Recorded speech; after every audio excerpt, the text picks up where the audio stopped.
A public defender is an attorney employed by the community and responsible for giving legal aid without cost to any person who seeks it and is financially unable to employ private counsel. It is his duty to defend those accused of crime until the issue is decided in a court of law. The first public defender's office in the United States was opened in January 1913. Over the years, other offices were opened.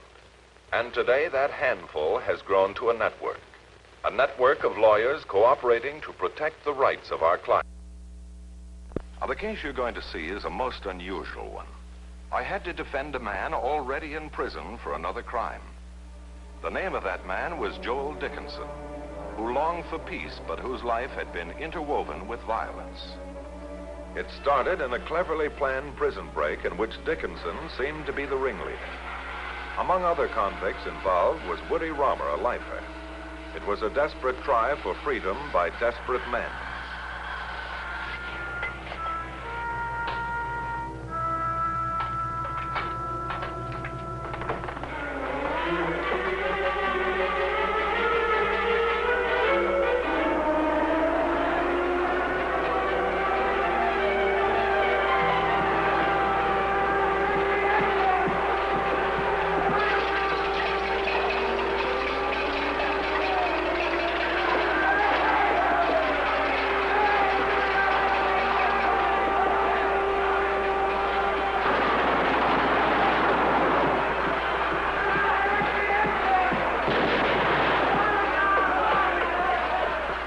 Joel Dickinson had seemed the end of his dream of eventual freedom. A short time after the story of the attempted break hit the headlines, Dickinson's wife was in my office. Well, let's face it, Mrs. Dickinson, your husband was involved in a prison break. Joe wouldn't have done it without a good reason. Perhaps he had a good reason.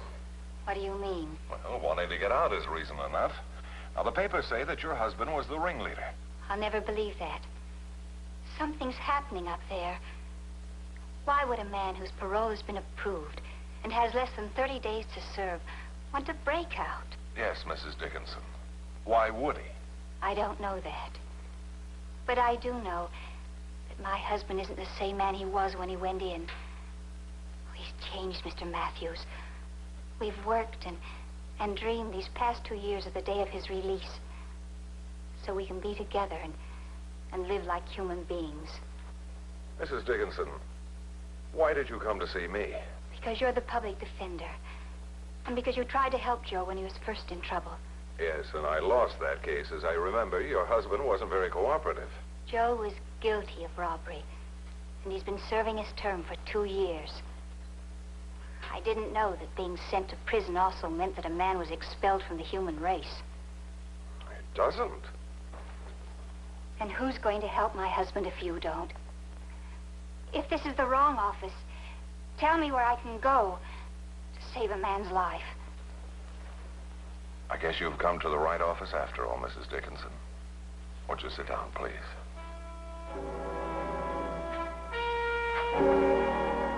Hello, Joel.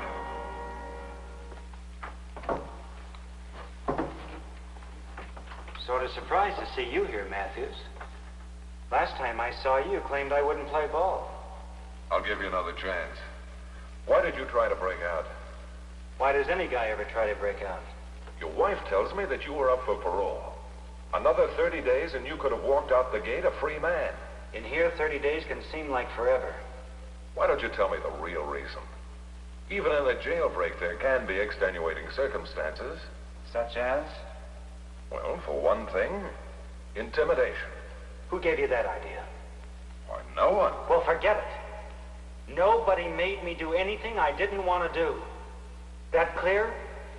To me, maybe. But not to your wife. What's Ruth got to do with this? She thinks that you're innocent of wanting to break out.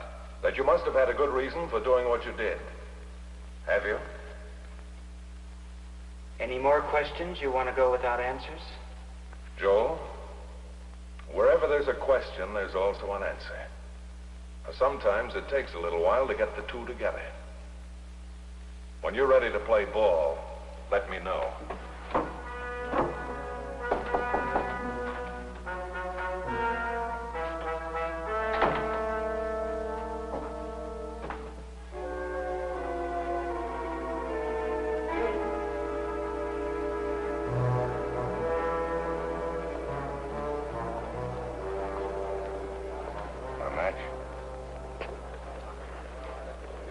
Stay away from me, Woody. I don't want any part of you. How times have changed. Just thought I'd tell you everything's gonna be okay. Sure. Nothing like a jailbreak to make your record look good. Who cares about records? We're not gonna be around long enough to read them. What are you talking about? I didn't spend 20 years building up an organization just to have a bunch of squares sit on the outside and read about me in prison. Next time, now, be a little more planning, that's all. Next time, count me out. You seem to forget you're indispensable to me. You won't let me forget. If it wasn't for you, I'd have been out of here in 3 weeks. Are you crazy, man? You don't go out till I go out. I'm in for life, and I got a breakout. We're going out together. Break it up. It's okay, guard. We're playing a little game. It's called, Who Wants to Be a Hero? Move on, Woody. Dickinson, I got a letter the other day. It said your wife's fine. Up till now. Just thought you'd like to know.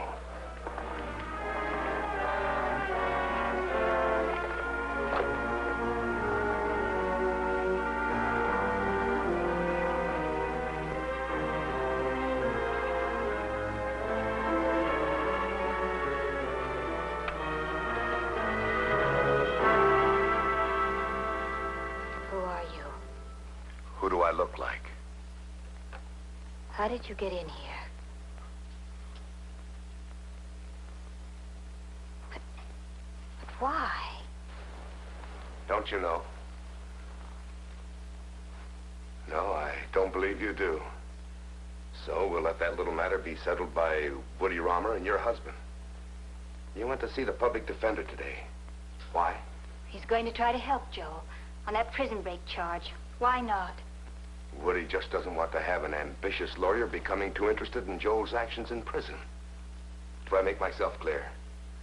Remember, in prison, life is cheap.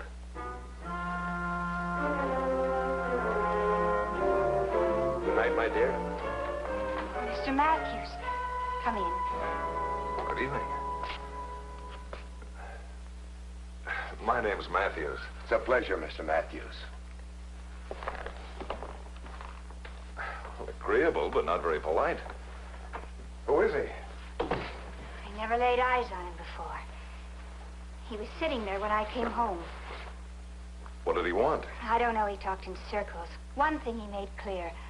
He said, Woody Romer doesn't want you to interfere in Joel's case. Oh, really? Well, they're going to be disappointed because I've already seen your husband. Did you find out anything that'll help Joel?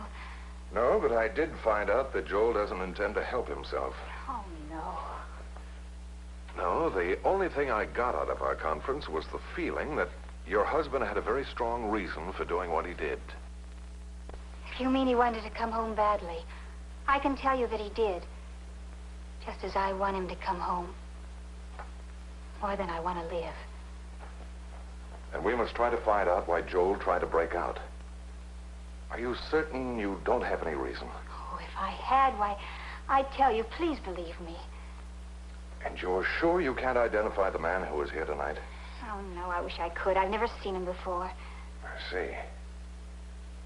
Well, I'm going to try to find out who your unwelcome caller was. Good night, Mrs. Dickinson. Good night. Had it not been for the man I almost met at Ruth Dickinson's, there would have been nowhere to turn. I went to the one place where I hoped to find out who he was.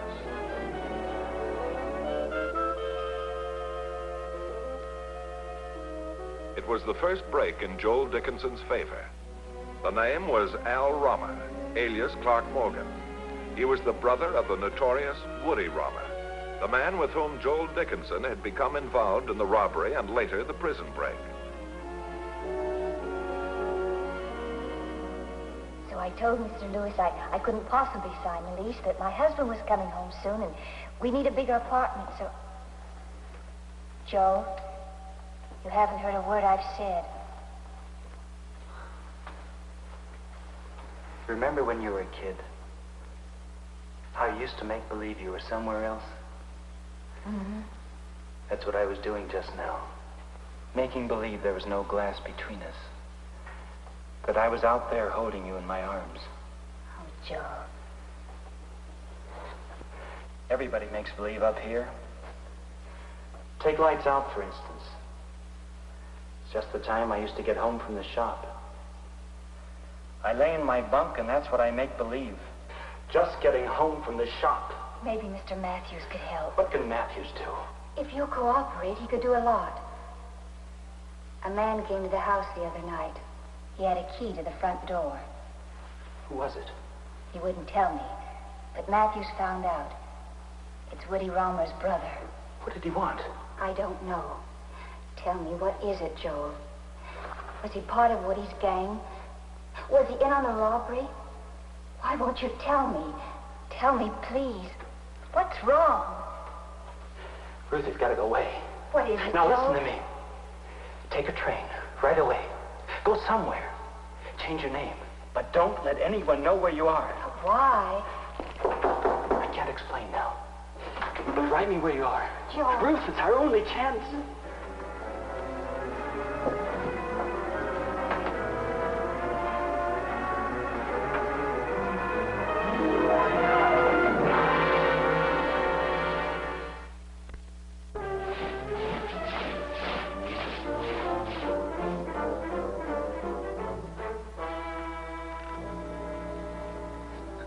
Gorgeous, the night was blue. And all I'm waiting for is to be someplace else with you. Does that sound like poetry to you?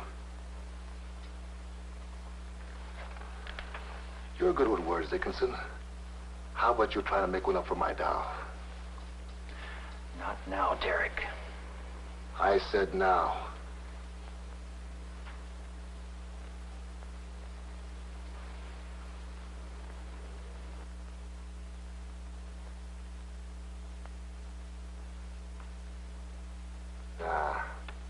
I don't like that poem at all.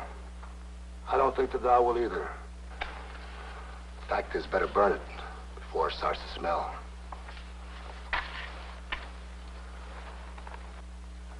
Now look, Cookie. This time I'm invited on the cape and I want to go. And Woody says we don't go without you. Then you're out of luck. This time it's a cinch. Like we have a set of keys. The whole block's ready to blow. At chow tomorrow night. And we're all going out together.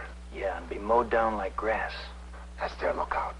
You, Woody, and me will have a special gimmick. We're taking the warden along to run interference for us. You're both out of your minds. You can tell us on the way to town. Derek, I said I'm not going along. Now, you wouldn't want Woody to give his brother a bad report card on him, would you? Remember, your wife's waiting for you on the outside.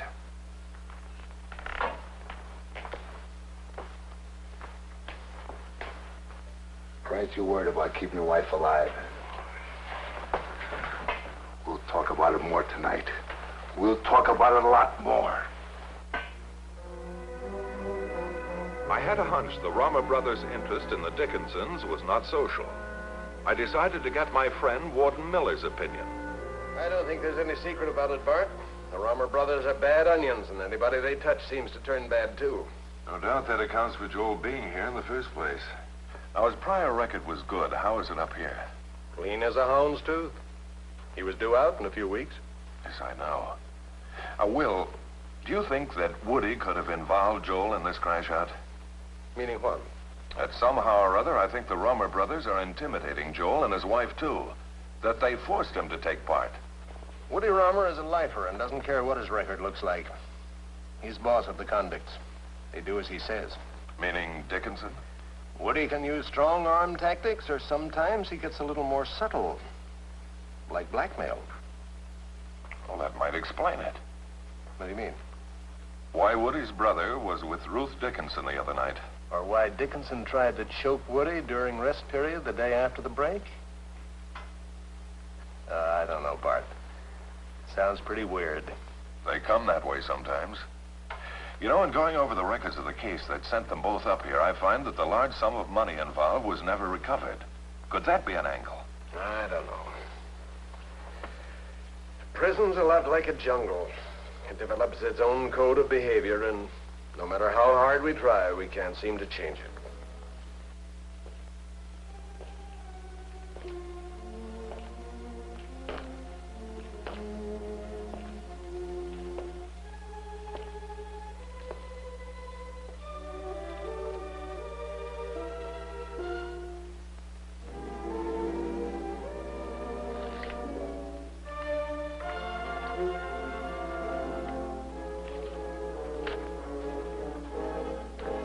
from Woody.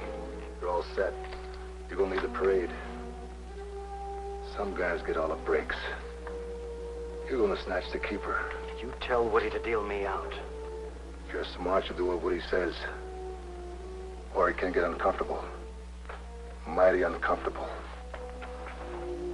I've got a spoon here. Goody smuggled it out of the kitchen. Mac works in the machine shop. With a spoon like that, you could cut your cake and eat it, too.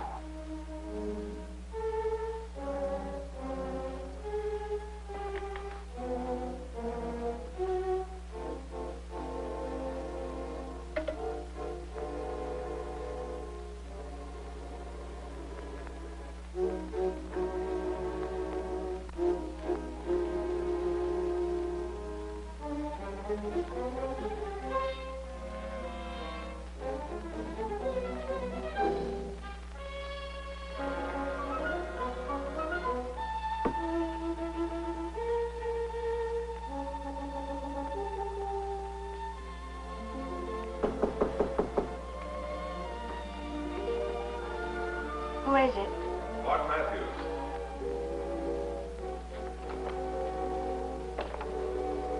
I called you all day. There was no answer. There were some things I had to do. Like quit your job? I checked with the restaurant. I'm taking a little trip. With 3 suitcases? Anything wrong in that? No, I was just afraid that you had decided to do a foolish thing, to run away. I was, Mr. Matthews. Did Joel ask you to? Yes. You may be ruining his only chance for freedom. I just came from the warden's office. Did you know that the stolen money that sent both Woody and Joel to prison has never been recovered? I realize that now. Do you know where it is? I don't, but I think Joel does. Then we'd better get over to the prison and see the warden right away.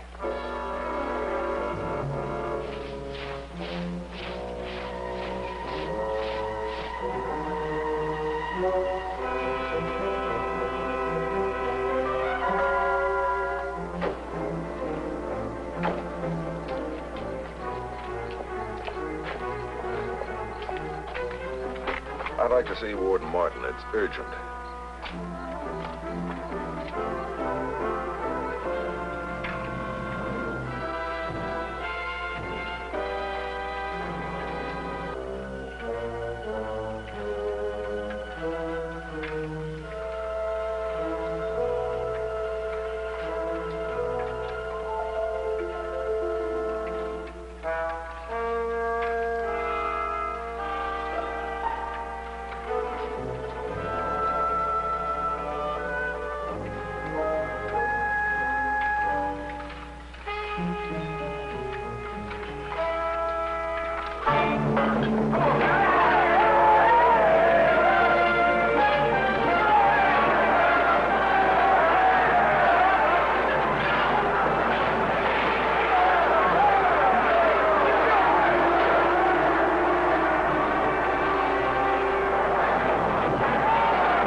State prison calling all available law enforcement agencies. Jailbreak in progress.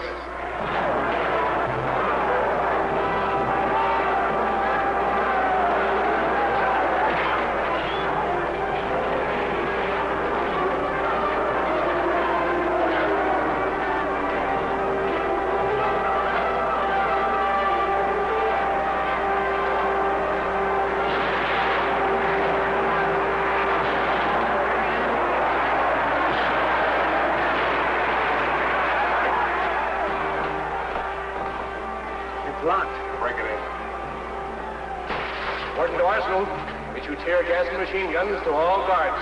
You know what to do. I'll tell you what to say. Santora to Warden. Santora to Warden. All auxiliary police mobilized. Am standing by for further orders.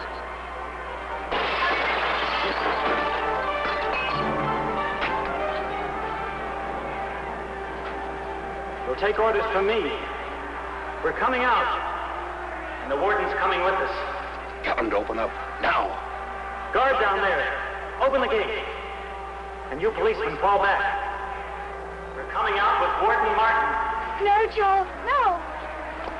Please, Joe, let him go. Don't try to break out. Joe, you'll ruin everything Mr. Matthews has done for you. We're here to talk to the warden about you. Please, Joe, don't throw away everything we've worked so hard for. Please, Joe. Tell them to open up. Now, we're coming out.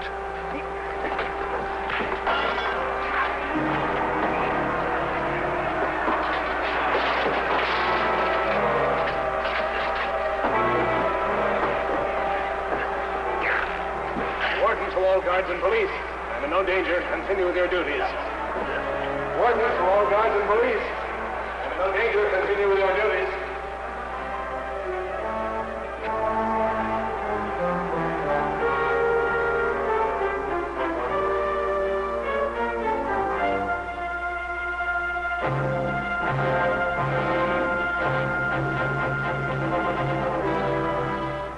Thank you.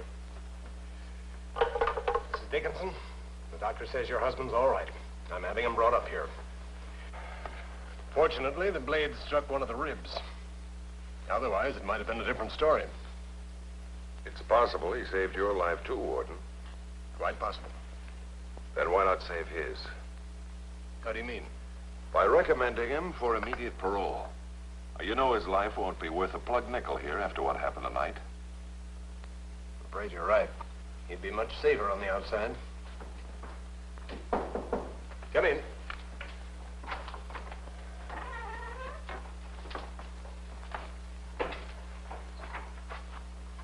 Dickinson, Mr. Matthews suggests that I recommend you for immediate parole for your own protection.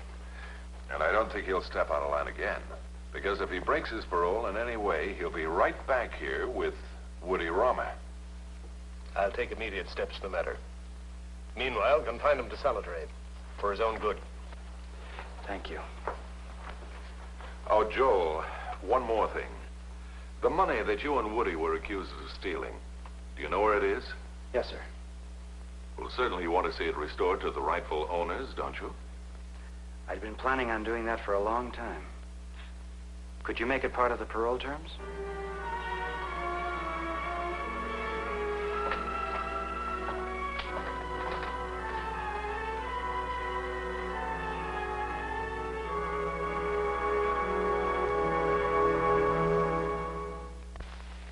Woody Romer hasn't engineered any jailbreak since then.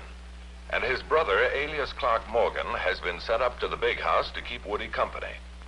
As for Joel, he received his parole and has assumed his place as a useful member of society. The case you have just seen was brought to a fair and just conclusion through the efforts of a public defender.